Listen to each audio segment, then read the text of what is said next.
अस्सलाम वालेकुम व्यूवर्स, मैं तुम्हारा होस्ट मोहम्मद मुबशर ते तुसा देते पे सारा चैनल पेलू व्लॉग। असा अलहमदुलिल्लाह असा चारे बिरा रल के असा एक काम शुरू किया है, व्लॉगिंग का काम शुरू किया। उस तो बाद असा अलहमदुलिल्लाह कॉमेडियन ड्रामे बड़ा सूँ ते तुहानू इंटरटेन करने की फुल कोशिश करे सूँ। बिस्मिल्लाह करेंदे पे आज तू।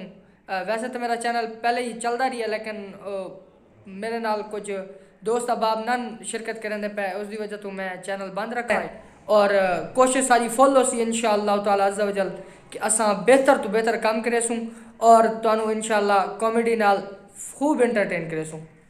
समी साहब तुसा क्या कहना चाहते हो? जी बिल्कुल जी, इंशाल्लाह सारे बहुत ही अच्छे अंदाज है फनी वीडियो से।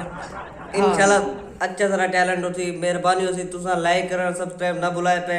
इंशाल्लाह सारी तरफ पूरी कोशिश होती तुसा नाराज तो ही खेल बसो।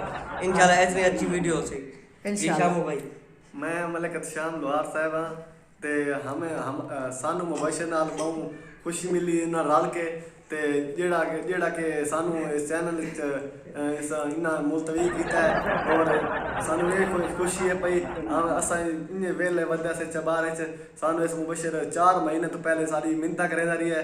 असा दस नहीं फजूल है सानू एक धक्का लगा है। असा के मुबशर भाई ठीक आ दाई इस चैनल बढ़ा ला बनाई ना रल बनाई वो बार बार सारी कोशिश करेंदे रही सानू मुलतवी करने की ते असा चैनल बनाते वीडियो बनाते पे। कल आज तो शुरुआत हो चुकी है इंशाल्लाह। आज ऐसा सिर्फ व्लॉग बड़ा सूँ, इंशाल्लाह कल तू साडी फुल कोशिश होसी कि ऐसा ड्रामा बड़ा सूँ ते फनी वीडियो सी थानू तार रूह खुश हो सी देखते कोई सानू टकराए ते यूट्यूब ते सब्सक्राइब करे लाइक करे। मलिक विक्की साहब मौलाना साहब इनसे बात करते हैं। अस्सलाम वालेकुम, मेरा नाम है सारी कोशिश ये अल्हम्दुलिल्लाह मुबशर भाई सानू तावन किया अच्छा है। इससे क्या भाई चलो सारे कटे वीडियो बनाओ ताकि चलो इंशाल्लाह यूट्यूब पर वीडियो बना सो इंशाल्लाह बहुत ही तरक्की कर सो इंशाल्लाह।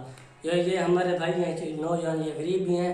इंशाल्लाह वीडियो बनाएंगे, आप खुश भी करेंगे और आप तक वीडियो भी पहुंचेगी। असा गरीबा तुसा जरूर सपोर्ट करे सो इंशाअल्लाह ताला अज़्ज़ा वजल। असा तुहानू एंटरटेन करे सूँ, असा तुहानू इंशाअल्लाह एंटरटेन करे सूँ। बार बार